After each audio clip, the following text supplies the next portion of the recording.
কেন্দ্রীয় বিএনপির সহ গণশিক্ষা বিষয়ক সম্পাদক আনিসুর রহমান তালুকদার খোকন বলেছেন, বর্তমান সময়ে দেখা যায় কিছু নাবালক দল, কিছু অবুঝ শিশুরা মুখ দিয়ে বলে বেড়াচ্ছে নির্বাচন হবে না। বাচ্চা পোলাপান মুখ দিয়ে অনেক কিছুই বলে। আমাদের আন্দোলন সংগ্রামের যতদিন বয়স, তোমাদের বয়স ততদিনও হয়নি।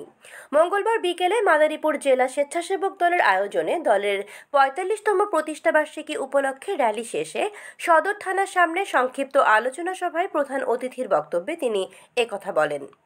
তিনি আরও বলেন, ১৭ বছর বাংলাদেশের জাতীয়তাবাদের শক্তি যে সকল ভাইয়েরা গুম হয়েছে, খুন হয়েছে, রক্ত দিয়েছে, জীবন দিয়েছে, সেই সকল পরিবার কিন্তু আগামী দিনে নির্বাচন চায়, গণতান্ত্রিক সরকার দেখতে চায়। এই মানুষগুলো রাজপথে জীবন দিয়েছে আপনাদের সেবা করার জন্য নয়, আপনাদেরকে ৫ বছর উপদেষ্টা দেখার জন্য নয়, আপনাদের নতুন পার্টিকে মাথায় তুলে নাচার জন্য জীবন দেওয়া হয় নাই।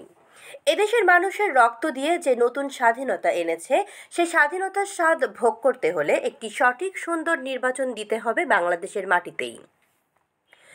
এ সময় মাদারীপুর জেলা স্বেচ্ছাসেবক দলের সভাপতি শাহাদত হোসেনের সভাপতিত্বে ও সাধারণ সম্পাদক অ্যাডভোকেট মাসুদ পারভেজের সঞ্চালনায় আরও উপস্থিত ছিলেন মাদারীপুর জেলা বিএনপির আহ্বায়ক অ্যাডভোকেট জাফর আলী মিয়া, জেলা বিএনপির আহ্বায়ক সদস্য গাউসুর রহমান, জেলা যুব দলের আহ্বায়ক ফারুক ব্যাপারী, জেলা স্বেচ্ছাসেবক দলের সাংগঠনিক সম্পাদক মিজান শিকদার, জেলা ছাত্র দলের আহ্বায়ক মেহেদি হাসান জাকির সহ জেলা বিএনপির অঙ্গ সংগঠনের নেতৃবৃন্দ।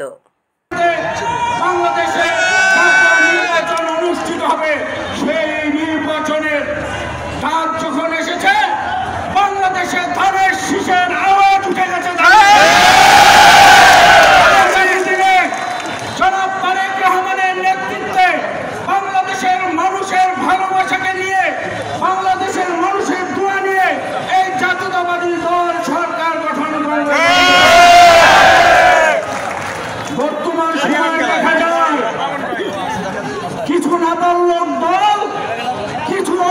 শিশুরা মুখ দিয়ে বলে বেড়াচ্ছে নির্বাচন হবে না।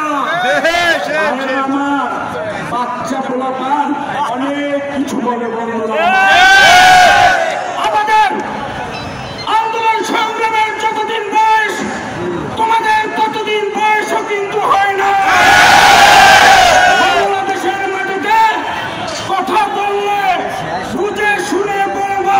বাংলাদেশের মাটিতে যে ফ্যাসিস্ট চেপে বসেছিল, এই ১৭ বছর বাংলাদেশের জাতীয়তাবাদের শক্তি যে সকল ভাইয়েরা গুম হয়েছে, খুন হয়েছে, রক্ত দিয়েছে, জীবন দিয়েছে, সেই সকল পরিবার কিন্তু আগামী দিনের নির্বাচন চায়, গণতান্ত্রিক সরকার দেখতে চায়।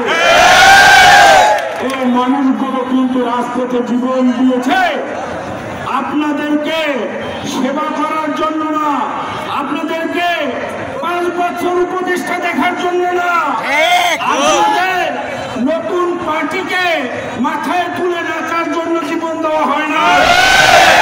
এদেশের মানুষের রক্ত দিয়ে যে নতুন স্বাধীনতা এনেছে, সেই স্বাধীনতার স্বাদ ভোগ করতে হলে একটি সঠিক সুন্দর নির্বাচন দিতে হবে বাংলাদেশের। সেই তারেক রহমানের নেতৃত্বে যেভাবে ১৭ বছর যুদ্ধ করে গেছে, সেই তারেক রহমানের সারা বাংলাদেশের গুম হওয়া এবং খুন হওয়া এই জুলাইয়ের আন্দোলনের শহীদদের অভিভাবক হিসেবে কিন্তু বাংলাদেশের মাটিতেই কিন্তু সে দায়িত্ব নিয়েছে বন্ধুরা। কারণ এই দেশের জন্য, এই জাতীয়তাবাদের জন্য শহীদ প্রেসিডেন্ট জিয়াউর রহমান জীবন দিতে হয়েছে বন্ধুরা। আজকাল রহমান কখনো জীবন দিতে হয়েছে। অতএব এই নির্যাতিত মানুষ এবং এই নির্যাতিত মানুষের পরিবারের দায় ভার তারেক রহমানই নিতে পারবেন ইনশাআল্লাহ।